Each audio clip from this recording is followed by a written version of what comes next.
ఈ token system తీసేపిచ్చాను కదా అని నేనేం గర్వపడను. భగవంతుడు నా చేత చేయించాడు ఆ పని. ఎందుకంటే నాకు తెలియదు కదా అది. నేను అక్కడ ఉద్యోగం కోసం వెళ్ళినప్పుడు నా నోటీస్కి ఇది వచ్చింది. ఎలా వచ్చింది? భగవంతుడు నా నోటీసులో వచ్చేటట్టు చేశాడు అది. అంతే. అట్లాగే నేను ఇంకొక పాయింట్ కూడా రైట్ చేసి, ఓకే అట్లా కాదు గబగబా వెళ్ళిపోయేటటువంటి వాళ్ళకి అన్నప్రసాదం పెట్టచ్చు కదా. మీకు రామ్ బగీచా ఎదురుగుండా ఉంటుంది చూడండి, అది అట్లాంటిది. నేను ఆ రోజున రైట్ చేసింది కౌంటరు. నేను పెద్ద ఇష్యూ క్రియేట్ చేశాక నేనేం పెట్టాను, అది కొండ పైన 5-6 ప్రాంతాల్లో అవి పెట్టండి.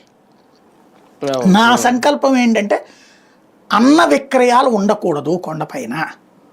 దేవుడి సమక్షంలో అన్నం కొనుక్కు తినాల్సిన కర్మ ఏంటి? చేతనైతే టిఫిన్, ఇడ్లీ, దోశ, పూరి, వడ లాంటి ఏవైతే ఉంటాయో అవి కూడా 10 రూపాయలకే పెట్టండి.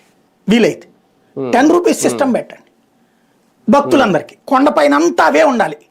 ప్రైవేట్ వాళ్ళు అయినా సరే ఆ రేటుకే అమ్మాలి. అట్టయితేనే ఉంచుతాం అని పెట్టాలి అన్నటువంటిది.